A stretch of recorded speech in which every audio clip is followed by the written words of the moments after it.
Rebonjour Daniel, et on va donc entamer cette dernière revue de presse israélienne de l'année par les interviews accordées par le Premier ministre Yair Lapid au Yediot Aharonot et au l'Israël Hayom.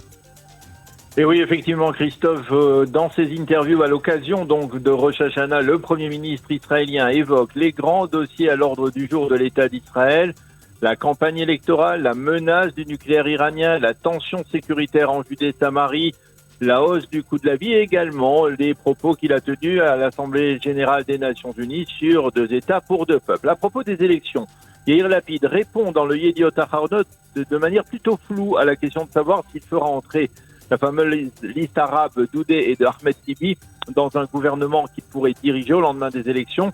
C'est la liste arabe qui affirme qu'elle ne siégera pas dans un gouvernement israélien et je le confirme, elle ne siégera pas dans un gouvernement israélien, affirme Yair Lapid sans plus de précision. Et lorsque Yuval Karni insiste, Lapid lui répond « Nous verrons lorsque nous connaîtrons les résultats des élections ». Dans le Israël Hayom, Yair Lapid est interrogé par Yehuda Schlesinger. À propos de l'Iran, Lapid affirme que contrairement au précédent gouvernement, le sien a réussi à empêcher la conclusion d'un accord à Vienne. À propos de la configuration politique actuelle, Yair Lapid affirme, et c'est la manchette du quotidien gratuit, « Nous nous sommes trompés en politique, il ne faut pas parler d'unité, mais de dialogue respectueux ». Et enfin, à propos de la cherté de la vie, du coût de la vie en Israël, Lapid rappelle qu'il n'est Premier ministre que depuis 2 mois et qu'il ne serait pas correct selon lui de le rendre responsable de cette augmentation du coût de la vie.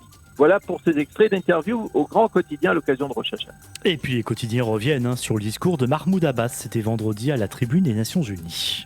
Oui, un discours de réponse du raïs palestinien à celui prononcé la veille par Yair Lapid. La réponse de Mahmoud Abbas, c'est qu'il n'y a pas de partenaire côté israélien. Abbas a émis des doutes sur les réelles intentions de Yair Lapid. Selon lui, Israël ne croit pas en la paix. Il élargit son régime d'apartheid, a encore dit Abbas.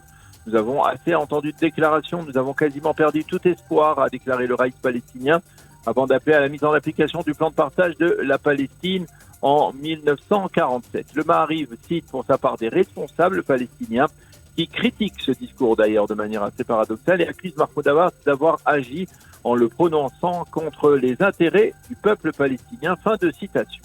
Les sites d'information évidemment du Maariv et de la chaîne 12 se focalisent ce matin sur la situation sécuritaire.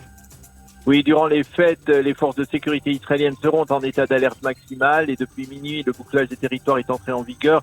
Les zones les plus sensibles seront la vieille ville de Jérusalem et la ligne verte où sont déployées d'importantes forces militaires. Et le chef du Shin Bet, Rodenbar, a lancé hier un avertissement au patron du Hamas à Gaza, Yahya Sinwar. Il n'est pas possible de restaurer Gaza tout en continuant à produire du terrorisme à partir de la Judée et de la Samarie. Fin de citation. Et nous allons consacrer le reste de cette revue de la presse à l'information du jour. L'année 5782 se termine, 5783 débute et les quotidiens, bien sûr, nous en parlent beaucoup ce matin, Daniel. Oui, et c'est bien normal, Christophe, que l'année commence avec ses bénédictions, titre le Israël Hayom ce matin en manchette avec son édition spéciale Rosh Hashanah. Et en page intérieure, le quotidien gratuit nous livre des données sur l'État d'Israël et sur le monde juif à l'aube de cette nouvelle année. On y découvre ainsi que 60 000 personnes issues de 93 pays ont fait leur aliyah durant cette année 5782. La majorité d'entre eux venaient de Russie et d'Ukraine. 2500 d'entre eux venaient de France. Le nombre de juifs recensés à travers le monde aujourd'hui est de 15 300 000, dont plus de 7 millions vivent en Israël, plus de 8 millions qui vivent donc encore en diaspora. On recense 6 millions de juifs aux États-Unis et 2 250 000 dans le reste du monde juif. On recense en Israël quelques 500 000 personnes qui sont bénéficiaires de la loi du retour sans être juifs selon la halakha. Eh oui, des chiffres importants. Et puis bien entendu, on peut lire dans la presse de ce matin les vœux d'Yitzhak Herzog. Oui, le président de l'État a publié via la presse et les médias ce matin ses vœux de bonne année, que cette année qui débute 5783 soit une année de calme, de joie, de santé, de stabilité, de sécurité, de paix et de sérénité, a écrit le président Herzog. Que nous apprenions à nous débarrasser de la haine et de la peur et que nous fassions reposer sur nos relations avec nos prochains sur le respect mutuel et la solidarité. Et que même en cette période électorale, nous sachions adopter un dialogue respectueux envers notre prochain. Que l'année 5782 se termine avec ses malédictions et que l'année 5783 débute avec ses bénédictions pour l'ensemble du très cher peuple d'Israël, écrit ce matin le président Yitzhak Herzog. Enfin, en une du Yediot Ahronot, on retrouve plusieurs éditoriaux de souhaits qui sont présentés autour d'une dizaine d'enfants portant bien sûr des pommes à tremper dans le miel.